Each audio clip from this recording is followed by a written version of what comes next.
Oke, kita define dulu. Ini adalah banyaknya item.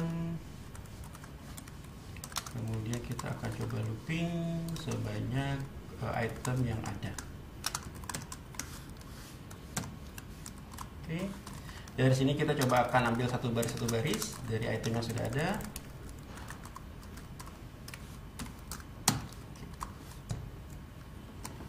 Oke, di sini kita ada. Dari item ini ada beberapa bagian yang kita akan ambil, misalkan title. Kita akan coba ambil titlenya. Title dari masing-masing blok. Karena ini XML, saya akan coba select single node.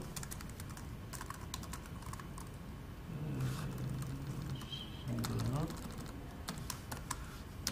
Title. Saya akan ambil teks.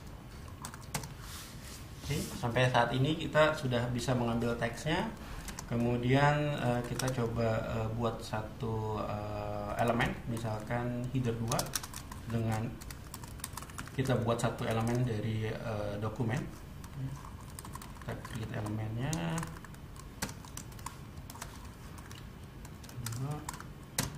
Kemudian kita coba tampilkan title-nya itu di dalam header 2.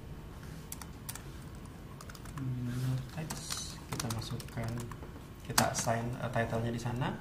Kemudian setelah itu kita coba akan masukkan ke dalam konten.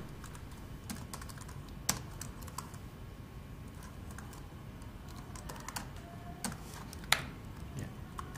Ini dari aplikasi ini adalah kita punya satu aplikasi MetroStyle. Kita akan ambil data dari blocks yang ada di MSDN, kemudian konten itu kita akan coba ambil itemnya, kemudian kita ambil titlenya akan kita tampilkan di screen aplikasi kita. Oke, kita coba dulu.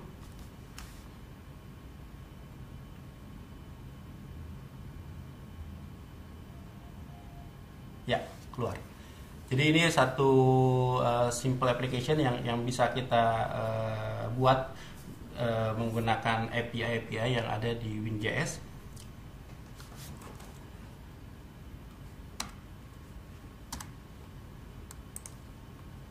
Oke, kita stop dulu. Ya. Oke, ini contoh sederhana dari aplikasi. Jadi kalau kita lihat lagi bahwa tidak ada hal yang baru di aplikasi MetroStyle, terutama di HTML, bahwa semua itu seperti layaknya file HTML biasa. Kemudian juga ada JavaScript, ada kemudian CSS file, dan tentu tambahan untuk di Windows 8. Oke. Kemudian yang tadi saya ingin sampaikan adalah proses asinkronus. Asinkronus itu memang kita perlukan untuk memproses beberapa proses secara sekaligus, secara paralel. Kalau kita bicara mengenai asinkronus, ada beberapa pattern yang diimplementasi di JavaScript. Contoh sederhana adalah kita menggunakan metode timeout, gitu ya, di mana kita bisa memanggil satu function, kemudian kita berikan durasi untuk timeoutnya. Atau ada juga rekan-rekan yang sudah mengimplementasikan pattern asing itu berupa dengan memasukkan event handler, ya, seperti contoh di sana. Kita coba untuk melakukan loading sebuah image, ya, kemudian kita pastikan bahwa image itu akan terbuka, kemudian kita akan panggil function tertentu. Nah, dari beberapa pattern yang ada itu ternyata ada beberapa kendala, di mana pada saat kita melakukan asinkronus, terkadang kita agak sulit untuk memanage dari hasil atau proses-proses yang di running secara paralel. Nah, ada beberapa inisiatif yang dilakukan oleh rekan-rekan di komunitas JavaScript, di mana kondisi-kondisi kendala-kendala tersebut itu coba diatasi. Kemudian dari rekan-rekan komunitas juga sudah memproses yang mereka sebut istilahnya adalah promises. Ya, kalau kita lihat di promises, ya, itu cukup banyak komunitas JavaScript yang sudah mengimplementasi, termasuk salah satunya adalah jQuery, Dojo, kemudian Node.js itu sudah mengimplementasikan standar ini. Sebenarnya konsepnya sederhana, seperti kita berjanji dengan orang lain, ya. Pada saat kita berjanji, kita akan merealisasikan pada saat satu kondisi tertentu terjadi, maka kita akan memberikan sesuatu ke orang itu. Atau kalau misalkan kondisi tertentu tidak terjadi, maka kita akan memberikan satu kompensasi atau penalti tertentu. Sama konsepnya dengan promises. Jadi kalau kita bicara teknis gitu ya, promises itu ditandai dengan then, ada then di sini. Kemudian proses completion-nya seperti apa, kemudian jika error seperti apa, dan pada saat proses dilakukan itu apa yang kita akan coba tampilkan. Jadi implementasinya itu adalah di file base.js. Jadi itu sebabnya kenapa kita harus menginclude file tersebut ke dalam HTML kita. Jadi kita sudah coba. Nah, yang jadi kendala biasanya gini. Kalau operasional itu normal, mungkin kita bisa mengharapkan resultnya itu sesuai dengan harapan kita. Tapi bagaimana kalau misalkan tidak sesuai dengan harapan kita? Ada yang istilahnya completion handling, ya, dan error handling. Jadi kalau misalkan tadi kita sudah coba, kalau misalkan resultnya itu sesuai dengan harapan kita. Bagaimana kalau misalkan resultnya tidak sesuai gitu ya? Misalkan saya bilang, let's say di sini saya kasih ORG. Gitu. Kalau saya run, ya, tidak ada apapun yang terjadi di sini karena memang kita tidak handle untuk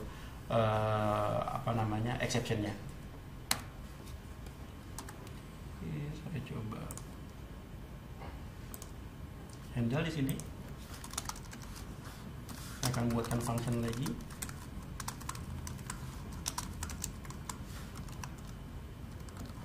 Let's say saya akan coba tampilkan message tertentu di screen. Jadi ini kontennya saya akan coba tampilkan di atas.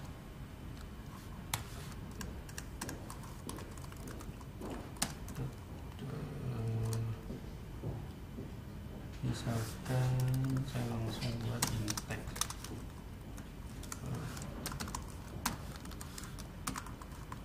Maaf, proses Anda gagal.